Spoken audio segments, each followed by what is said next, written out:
1 lap to go in the Indy 500. White flag.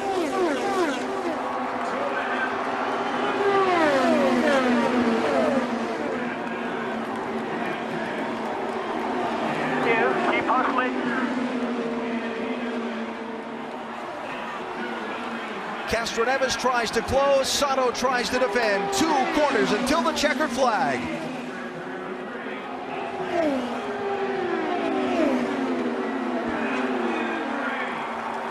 Still clear by 2. The one that got away comes back to him.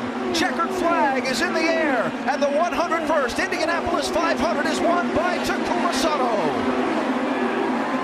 All right, and J.R. Hildebrand, it wasn't a win for you today, but you equaled your best result in the 2011 Indy 500. How's this result feel? Yeah, it feels good. I mean, I definitely think under some slightly different circumstances, we had a car to win out there. Guys made a great call to pit early and then get out in the lead at the end and try to just hustle all the way. I think, you know, if we had been on kind of equal tires with Elio, we might have had something for him there at the end. But, you know, all in all, just really excited for the Fuzzy's Vodka crew to get on the podium here again. They definitely deserved it after the weekend that we've had. And, you know, hopefully this can get us kicked off for kind of the stretch run going into the rest of the year. Yeah, and Marco Andretti, your best finish since Fontana 2015. That's got to feel good after the rough luck you've had lately. It's refreshing for sure.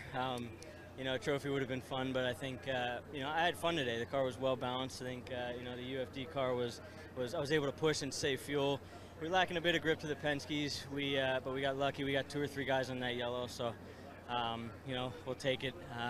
But it's starting to put the fun back in the sport for me. It's been very challenging, but, you know, next goal is to try to put some more hardware in the trophy case.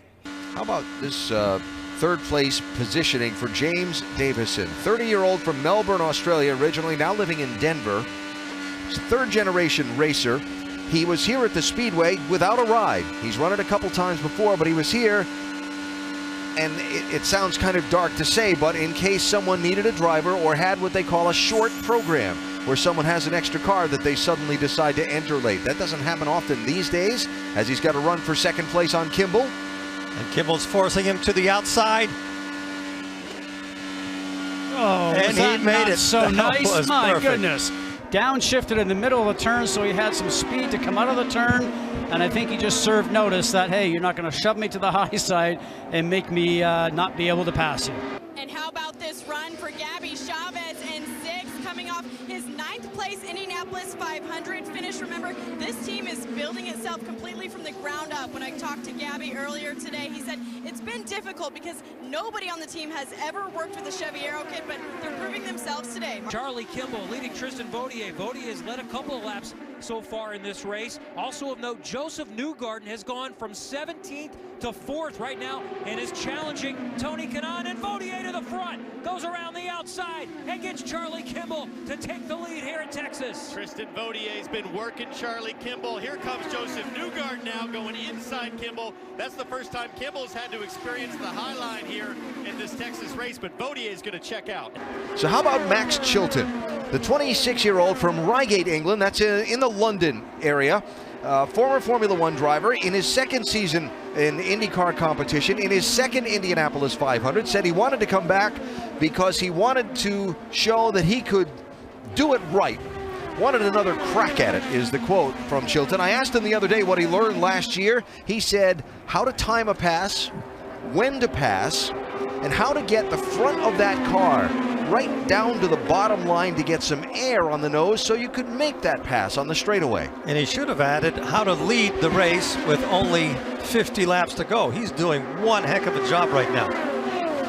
Been talking all month about this rookie here at the Indianapolis Motor Speedway. We've been focused on the guy named Fernando Alonso. This is the guy they should have been paying attention to, Ed Jones. And we got to talk about a couple things that happened during this race. First off, you came really close to getting caught up in that first incident with Scott Dixon, and you actually had damage to your car. What happened? Yeah, I ran over a lot of debris, actually put a hole in the floor, and yeah, it damaged our rear wing, so we had to come in, replace that. That sent us back to the back of the field, made the race a lot more difficult. But we kept pushing on, kept making positions, and I had a great Dale Coyne racing car underneath me the whole way, which allowed me to make those passes. We were really fortunate with the yellow at the end, which kept us at the front. But yeah, it was really tough.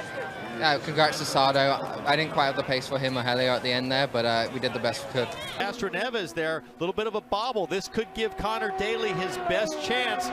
If Connor can stay close through 3 and 4, this is where he's been able to make a run. He's got another good run going here. So Castroneves has been on the defensive every lap. As you see, he does the Pruitt fade down into the middle of the straight and then fades back up in front. So he's been on the defensive with Daly since the drop of the green flag from the yellow. What did Scott Pruitt ever do to you? There's his teammate Ed Jones in front of him. I'm sure if you saw Claire's fingers were crossed on both ends. These are the hardest laps for the family to sit in the pits. Yeah, we know what's going on in the car. It's pretty simple for us. We just got some turns to navigate. He's still attacking. Did you see him attack that curb at 3? Well, he's got an 8-second lead, so that turn in the fuel map to setting 1 for Pagenaud must have been, we need to save more to make it to the checkers. Or there's a code there. One's not really 1, maybe one's 5. You never know. Maybe he wants to have a 9-second lead just to end the race in style. What a perfect drive. What a great execution. Bourdais has won 4 times in the last 3 years with the KV Racing team. The last time someone won from last starting spot in an IndyCar Series race, 2014, Scott Dixon at Mid-Ohio. Final corner. A 36th career win and a hometown checkered flag for St. Petersburg, Sebastian Bourdais and Dale Coyne Racing.